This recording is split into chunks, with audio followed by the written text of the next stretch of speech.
نحمده ونصلي ونسلم على رسوله الكريم أما بعد أعوذ بالله من الشيطان الرجيم بسم الله الرحمن الرحيم وآتوا اليتامى أموالهم ولا تتبدلوا الخبيث بالطيب ولا تأكلوا أموالهم إلى أموالكم إنه كان حوبا كبيرا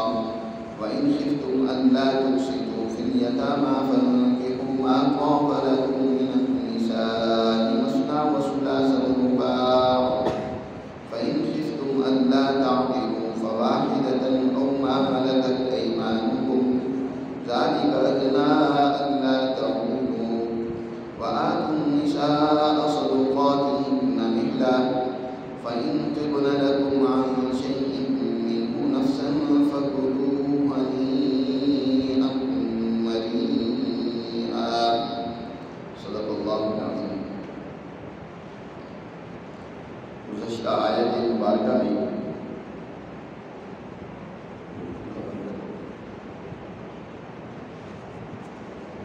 اللہ نے دو حکم دیے۔ ایک حکم تو اللہ تعالیٰ نے یہ ارشاد فرمایا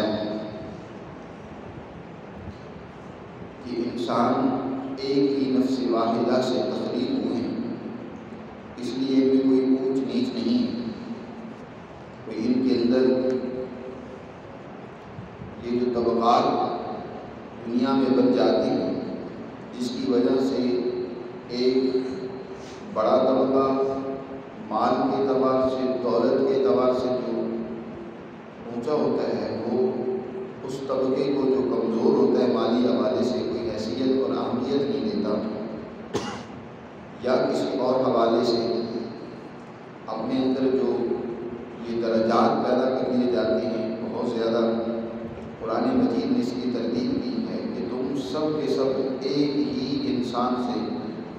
وجود میں آئے ہیں، ایک آدم کی اولاد، لہذا ایک دوسرے کے اوپر برتری جتلانا، فوقیت ظاہر کرنا اور دوسرے کو کمتر اور حقیر جاننا اور اس کی تنقیص و تحقیر کرنا یہ قطعاً درست نہیں۔ اللہ سے ڈرو اس حوالے سے۔ اللہ کے ہاں برتری اگر ہے تو وہ اعلیٰ اخلاق، اللہ کی عظمت اور ڈر جس کے دل میں جتنا زیادہ ہوگا، اخلاق جس کے اندر جتنی پاکیزہ اور عمدہ ہوں گے، اتنی کو اللہ کے یہاں پر گزیر ہے۔ یعنی جتنا کوئی انسان اللہ سے زیادہ تعلق قائم کر لے اور انسانیت کے ساتھ اعلیٰ اخلاق سے پیش آئے، وہ انسان اللہ کے یہاں زیادہ مقبول ہے۔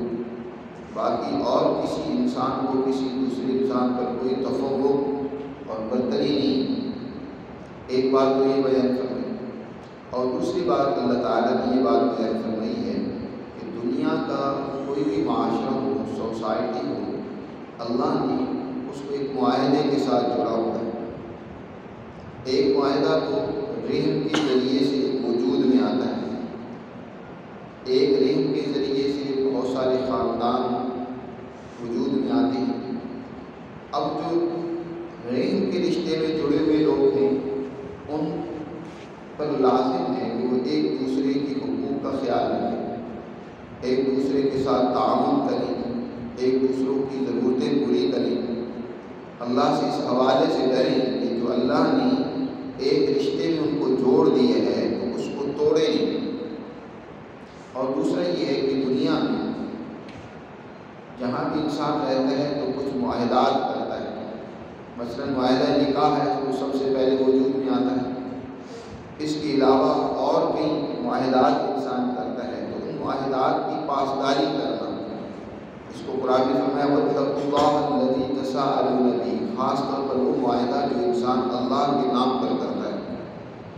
دین کی بنیاد پر یا اللہ کو گواہ بنا کر کرتا ہے، اس معاہدے کی خلاف ورزی سے انسان کو ڈرنا ہوگا۔ یہ آیت مبارکہ جو اس سورہ نساء کی پہلی آیت ہے، یہ وہ ہے جو خطبہ نکاح کے موقع پر بھی پڑھی جاتی ہے۔ خطیب اس آیت مبارکہ کو لازمی طور پر پڑھتا ہے۔ اس آیت مبارکہ میں در حقیقت یہاں جو ایک معاہدہ کیا جا رہا ہے، اس معاہدے کی پاسداری کے حوالے سے خبردار کیا جاتا ہے اور پھر اس کے نتیجے میں جو آگے رشتہ داریاں وجود میں آئیں گی ان کی حفاظت کے حوالے سے تعلیم دی جا رہی ہے۔ اس کے بعد یہاں دوسری آیت میں اللہ نے جو کمزور طبقے معاشرے کے اندر ہوتے ہیں، جن پر ہمیشہ سوسائٹیوں میں ظلم و زیادتی اور ان کے ساتھ ناانصافی رہی ہے، قرآن مجید نے یہاں ان کے حقوق کا تحفظ کیا ہے، ان کے حقوق کی اہمیت کو واضح کی ہے۔ وہ دو طبقے ہیں جن پر زیادہ تر ظلم ہوا ہے، ایک یتیم ہے اور دوسری وہ کمزور عورتیں۔ تو سب سے پہلے یتیموں کے حوالے سے حقوق کو بیان کرتے ہوئے فرمایا وَآتُوا الْيَتَامَىٰ أَمْوَالَهُمْ وَلَا تَتَبَدَّلُوا الْخَبِيثَ بِالطَّيِّبِ وَلَا تَأْكُلُوا أَمْوَالَهُمْ إِلَىٰ أَمْوَالِكُمْ إِنَّهُ كَانَ حُوبًا كَبِيرًا۔ عرب معاشرے میں یتیموں کے مال کو کھانے کے 3 مختلف طریقے اور ہیلے اختیار کیے ہوئے تھے لوگوں نے، اور آج بھی دنیا میں تقریباً یہ قرآن مجید نے یہاں ان تینوں طریقوں کی ممانعت کرنی ہے۔ یہ ان میں سے کوئی بھی طریقہ یتیم کے مال کے کھانے کا قطعاً درست نہیں۔ ایک تو یہ کہ جس کا سرپرست دنیا سے رخصت ہو گیا، وہ بیچارے بچے ہیں، ابھی نابالغ ہیں، ان میں عقل و شعور نہیں ہے، وہ اپنا اچھا برا نہیں سوچ سکتے، تو کوئی ان کا سرپرست مقرر کیا جاتا ہے۔ تو وہ سرپرست اب ایک صورت تو یہ ہے کہ وہ یتیم کے مال کو جو اچھا اور عمدہ ہوتا ہے اپنے گھٹیا اور ناقص مال کے ساتھ، خبیث مال کے ساتھ تبدیل کر کے کہتا ہے کہ جو جتنا میں نے لیا تھا اتنا میں نے دے دیا۔ مثلاً عرب کے ہاں مختلف ریوڑ تھے جانوروں کے، اونٹوں کا ریوڑ ہے، بکریوں کا ریوڑ ہے، تو ایسا ہوتا تھا کہ کوئی ریوڑ میں یتیم کی بکری ہے تو اس کی اگر اعلیٰ نسل کی عمدہ بکری ہے تو اس کو وہ لے لیتا تھا، اور اپنی جو کمزور یا اچھی نسل والی نہیں ہوتی تھی اس کو دے دیتا تھا، کہتا تھا کہ میں نے ایک بکری دی ہے تو اس کے بدلے میں بکری دے دی، ایک جانور لی ہے بدلے میں جانور دے دیا۔ تو قرآن مجید نے سب سے پہلے تو یہ فرمایا کہ یتیموں کا جو مال ہو، پہلا حکم تو یہ دیا کہ وَآتُوا الْيَتَامَىٰ أَمْوَالَهُمْ، یتیموں کا مال ان کے حوالے کر دو۔ یہ نہ ہو کہ یتیموں کا مال اپنے قبضے میں رکھو، خود کرنے کی فکر اور سوچ میں ہو، نہیں، ان کا مال انہیں دے دو۔ دوسرا حکم یہ دیا وَلَا تَتَبَدَّلُوا الْخَبِيثَ بِالطَّيِّبِ، کہ ان کے عمدہ مال کے بدلے میں گھٹیا اور ناقص مال کو مت بدلو، کہ ان کا اچھا مال لے لو اور ان کو گھٹیا مال دے دو، اور ہم نے تو جتنا لیا تھا اتنا دے دیا۔ یہ ایک جانور کی مثال ہے، اس طرح اور بھی کئی مثالیں مختلف صورتوں میں جہاں بھی انسان اس کے پیچھے یہ نظریہ ہو کہ یہ اچھی چیز ہے یہ میں دے دیتا ہوں، چلو بدلے میں اس کو یہ چیز ناکارہ ہے یہ دے دیتا ہوں، ہم لوگوں کو بھی کہنے میں یہ مطمئن کر لیں گے کہ ہم نے جو لیا تھا تو واپس کر دیا۔ تو قرآن نے اس سے سختی سے منع فرمایا وہ ایسا نہ کرو۔ اور تیسرا حکم یہ دیا وَلَا تَأْكُلُوا أَمْوَالَهُمْ إِلَىٰ أَمْوَالِكُمْ، یہ بھی ہوتا تھا۔ اب یتیم ہے، اس کا جو سرپرست ہے بسا اوقات ان کا مال اپنے مال کے ساتھ ملا دے دیتا تھا، کہ میں اس مال کی الگ سے دیکھ بھال نہیں کر سکتا، رکھوالی نہیں کر سکتا، اپنے مال کے ساتھ اس کو ملا دیتا تھا، لیکن اپنے مال کے ساتھ ملا کر اس کو کھانا شروع کر دیتا تھا۔ قرآن نے دوسری جگہ پر فرمایا کہ اس ڈر سے کہ اگر بڑا ہو گیا تو اپنا مال مجھ سے مطالبہ کرے گا، اس کے بڑا ہونے سے پہلے وہ کہتا تھا کہ چلو جو مال جتنا استعمال کیا جا سکتا ہے وہ کر لو۔ تو قرآن مجید نے اس سے بھی منع فرمایا کہ ایسا نہ کرو وَلَا تَأْكُلُوا أَمْوَالَهُمْ إِلَىٰ أَمْوَالِكُمْ، ان کے مالوں کو اپنے مالوں کے ساتھ ملا کر خرد کرنا، کھانا، اس کی بھی تمہیں اجازت نہیں۔ تو 3 حکم دیے یتیم کے مال کے حوالے سے، ایک تو یہ کہ ان کا مال ان کے حوالے کر دو، اور دوسرا یہ کہ خبیث کو طیب کے ساتھ مت تبدیل کرو، اور تیسرا حکم یہ دیا کہ ان کے مال اپنے مالوں کے ساتھ ملا کر خرد کرنے کھانے کی اگر تمہاری فکر ہے تو یہ قطعاً درست ہے، ایسا نہ کرو۔ إِنَّهُ كَانَ حُوبًا كَبِيرًا، یہ بہت بڑا گناہ ہے، بہت بڑے ظلم کی اور ناانصافی کی بات ہے۔ معاشرے کا کمزور طبقہ ہے، تم نے اس کے مال کو ہتھیانے کے حوالے سے اپنے دماغوں میں غلط ذہن اور سوچ پیدا کر لی ہے، یہ درست نہیں، بلکہ تمہیں تو ان کا محافظ بننا چاہیے، ان کا سرپرست بننا چاہیے، ان ان کے مال کی، ان کے دیگر حقوق کی حفاظت کرنی چاہیے۔ اس کے بعد قرآن مجید نے اس معاشرے میں ایک اور بڑا مسئلہ تھا، اس کی بھی نشاندہی کر دی، اور یہ مسئلہ بھی کامن ہے، آج بھی موجود ہے۔ وہ یہ کہ بسا اوقات کوئی یتیم بچی ہوتی، اگر تو وہ خوبصورت ہوتی اور صاحب مال بھی ہوتی، تو جو اس کا سرپرست ہوتا تھا وہ اس سے شادی کر لیتا تھا، لیکن جب شادی کرتے وقت جو اس کے حقوق ہے، ایک سب سے پہلا حق تو اس کا مہر ہے، وہ پورا نہیں دیتا تھا۔ پھر اس کے علاوہ جو دوسرے حقوق ہیں، ان حقوق میں بھی وہ کوتاہی کرتا تھا۔ نان نفقہ ہے یا دیگر جو ازدواجی تعلقات ہیں، وہ یتیم ہوتی تھی، اس کا کوئی سرپرست، اس کا کوئی اور والی نہیں ہوتا تھا، کوئی اس کا سرپرست نہیں ہوتا تھا، تو اس کے اوپر ظلم کیا جاتا تھا۔ تو کہ اس کے وہ حسن اور مال کی وجہ سے اسے شادی تو کر لی، مال کھا لیا، اور یہ ہے کہ اس کے حقوق ادا نہیں کیے۔ بس اوقات ایسا ہوتا تھا کہ وہ بچی اگر مالدار ہے لیکن خوبصورت نہیں ہے، تو تب بھی ایسا ہوتا تھا کہ اس سے نکاح کر لیا جاتا تھا، لیکن سرے سے اس کو پوچھا ہی نہیں جاتا تھا۔ کل معلقہ ہوتی تھی، درمیان میں لڑکی ہوئی بیچاری، نہ شادی شدہ اور نہ غیر شادی شدہ شمار، نکاح بظاہر کر رکھا ہے لیکن حقوق اس کے ادا نہیں ہو رہے، اس کی دیکھ بھال، اس کی دیگر اخراجات پورے نہیں ہو رہے۔ تو قرآن مجید نے اس حوالے سے سختی سے منع فرمایا کہ اگر تم یتیموں کے حقوق ادا نہ کر سکو، ایسی لڑکیوں کے حقوق کے حوالے سے تمہیں ڈر ہو کہ ہم نہیں ادا کر سکیں گے، تو ان سے نکاح نہ کرو۔ ان کی بجائے اللہ نے دنیا میں بے شمار عورتیں پیدا کر رکھی ہیں، خوبصورت سے خوبصورت پیدا کر رکھی ہیں، آزاد عورتیں ان میں سے ایک سے نہیں 2 سے کر لو، اگر تم شادی کرنا چاہتے ہو 3 سے کر لو، 4 سے کر لو۔ اللہ نے 4 تک ایک مسلمان کو شادی کرنے کی اجازت دی ہے، لیکن بشرطے کہ ان کے حقوق ادا کریں، ان کے درمیان میں نا انصافی کرنا یہ قطعاً درست نہیں ہے۔ اگر ان کے درمیان عدل نہ کر سکو تو پھر صرف ایک ہی عورت سے نکاح کرنے کی تمہیں اجازت ہے۔ قرآن نے اس مسئلے کو بیان فرمایا اور کہا کہ وَإِنْ خِفْتُمْ، اگر تمہیں ڈر ہو کہ اللہ تُقْسِطُوا فِي الْيَتَامَىٰ، کہ یتیم بچیوں کے بارے میں کہ تم ان کے درمیان میں انصاف نہیں کر سکو گے، ان کے حقوق نہیں ادا کر سکو گے، تم سے نکاح نہ کرو، بلکہ اس کی بدلے میں فرمایا فَانكِحُوا مَا طَابَ لَكُم مِّنَ النِّسَاءِ،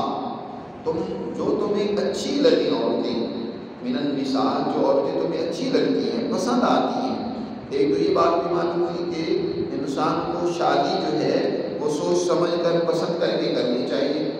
محض زبردستی اور جبر کی شادی نہیں ہوتی۔ اگر زبردستی کی شادی کر دی جائے، بعد میں پھر پچھتانے لگ پڑے، بعد میں دوسرے پر الزام لگائیں، ایک دوسرے کے حقوق ادا نہ کریں۔ قرآن نے یہ کہا مَا طَابَ لَكُم مِّنَ النِّسَاءِ، اس لیے نبی کریم صلی اللہ علیہ وسلم نے فرمایا کہ مرد جو ہے وہ عورت کو دیکھ سکتا ہے، پہلے دیکھ سکتا ہے کہ اس کو ایک نظر دیکھ لے، تاکہ بعد میں اسے شکوہ و شکایت نہ ہو۔ ایک نظر دیکھ لینا چاہیے، جیسے حضور نے ارشاد فرمایا ایک صحابی کو کہ کیا تم نے اپنی اہلیہ جو ہونے والی ہے اس کو دیکھا ہے؟ پسند کر کے پہلے اس کے اخلاق کو پسند کرنا ہے تو وہ دیکھ لے، اس کا جو ہے حسن اور صورت دیکھنی ہے تو وہ دیکھ لے اچھے انداز سے۔ یہ بھی نہیں ہے کہ کوئی تم بے حیائی میں مبتلا ہو جاؤ، عزت اور احترام کے ساتھ ایک دوسرے کو دیکھ لینا، تاکہ بعد میں جو تم نے قدورتیں اور خرابیاں پیدا کرنی ہیں، بہتر ہے کہ اس سے پہلے ہی تم اس کا انتظام اور خیال کر لو۔ اس لیے قرآن نے یہاں کہا کہ جو تمہیں پسند ہوں، اچھی لگی عورتوں میں سے، ان سے تم نکاح کر لو۔ 2 سے بھی کر سکتے ہو، مثنا و ثلاثہ، 3 سے کر لو، ورباع اور 4 سے کر لو۔ 4 تک اجازت ہے، مسلمان کے لیے 4 سے زائد کی اجازت نہیں ہے۔ نبی کریم صلی اللہ علیہ وسلم نے اپنے زمانہ میں جو لوگ مسلمان ہوئے اور جاہلیت کے دور کے اندر ان کے نکاح میں 4 سے زائد بیویاں موجود تھیں، تو آپ صلی اللہ علیہ وسلم نے ان کو فرمایا کہ ان میں سے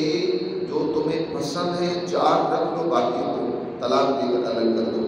کیونکہ 4 سے زائد کسی مسلمان کے لیے اجازت نہیں تو اپنے نکاح میں رکھے۔ بے شمار اس طرح کے واقعات ہیں۔ حضرت غیلان بن سلمہ رضی اللہ تعالیٰ عنہ کا واقعہ ہے کہ ان کے نکاح میں 10 بیویاں تھیں، وہ مسلمان ہوئے تو حضور صلی اللہ علیہ وسلم نے ارشاد فرمایا کہ ان میں سے 4 رکھ لو، باقیوں کو الگ کر دو۔ انہوں نے 4 کو رکھ لیا اور باقیوں کو الگ کر دیا۔ پھر حضرت عمر کے دور میں انہوں نے جب ان کی موت کا وقت قریب آیا، انہوں نے باقی ان 4 کو بھی طلاق دے دی اور جو جائیداد تھی وہ بیٹوں کے درمیان تقسیم کر دی۔ عمر فاروق رضی اللہ تعالیٰ عنہ نے ان کو بلا کر کہا کہ یہ لگتا ہے تمہارے شیطان نے تمہارے ذہن میں غلط بات ڈال دی ہے کہ اپنی عورتوں کو جائیداد سے تم محروم کرنے کے لیے ان کو تم نے طلاق دے دی ہے، ان سے رجوع کر لو، وگرنہ جو ہے تمہاری موت کے بعد میں جائیداد ان کے درمیان میں بھی تقسیم کروں گا، وراثت ان کے درمیان میں بھی تقسیم کروں گا۔ تو کسی بیوی کو اس نظریے سے طلاق دے دینا کہ میری جائیداد کی وہ وارث نہ بن جائے، یہ قطعاً درست نہیں، بلکہ عمر نے فرمایا کہ تم ان سے رجوع کر لو اور اپنے بیٹوں سے جائیداد واپس لے لو، وگرنہ میں لوگوں سے تمہاری قبر پر ایسے پتھر مرواؤں گا جیسے ابو رغال کی قبر پر پتھر مارے جاتے ہیں، تمہیں نشان عبرت بنا دوں گا۔ باہر صورت ان سے ایک غلطی ہوئی اور پھر بعد میں اس کی انہوں نے تلافی کر دی، تو حضور نے ان سے فرمایا تھا کہ تمہارے نکاح میں زیادہ جو بیوی ہیں ان کو فارغ کر دو۔ تو اگر کوئی حضور کی ذات سے یہ دلیل دے کہ حضور نے تو متعدد نکاح 9 تک ایک وقت میں بیویاں رکھی ہیں، اس لیے ہمارے لیے 9 تو جائز ہے، تو یہ درست نہیں، وہ حضور کی خصوصیت ہے۔ قرآن مجید نے آگے سورہ احزاب میں اس کو واضح کی ہے، بیان کی ہے، وہاں بات ہوگی تفصیل کے ساتھ۔ یہاں قرآن نے بیان کر دیا، بروبا 4 سے زائد کی اگر اجازت ہوتی تو اس کا بھی قرآن یہاں ذکر کر دیتا، یہاں 4 تک کا ذکر کیا ہے۔ 2 سے کر سکتے ہو، 3 سے کر لو، 4 تک کر سکتے ہو، 4 سے زائد کی اجازت نہیں ہے۔ اور یہ بھی 2 سے 3 سے 4 کی اجازت اس وقت ہے جب تم ان کے حقوق ادا کر سکو، ان کے درمیان عدل اور مساوات کر سکو۔ لیکن اگر تمہیں ڈر ہو فَإِنْ خِفْتُمْ اللہ تعدلوا کہ تم انصاف نہیں کر سکو گے تو فواحدۃ پھر صرف ایک سے نکاح کرو، صرف ایک سے، اس صورت میں جب عدل نہ ہو سکے۔ بہت سارے لوگ آیت کا پہلا حصہ تو لے لیتے ہیں کہ 2 سے کر لو، 3 سے کر لو، 4 سے جو تمہیں پسند ہے ان سے کر لو، لیکن اگلی آیت کا حصہ چھوڑ دیتے ہیں۔ زیادہ نکاح کا شوق ہوتا ہے کہ نکاح ہم نے متعدد کرنی، لیکن ان کے درمیان میں عدل نہیں کر سکتے، انصاف نہیں کر سکتے، حقوق برابر نہیں پورے کر سکتے۔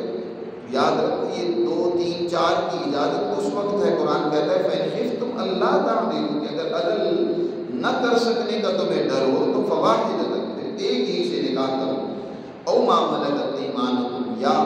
اپنی کنیز ہے تمہاری اسی سے نکاح کر کے اس کو اپنے نکاح میں رکھ لو۔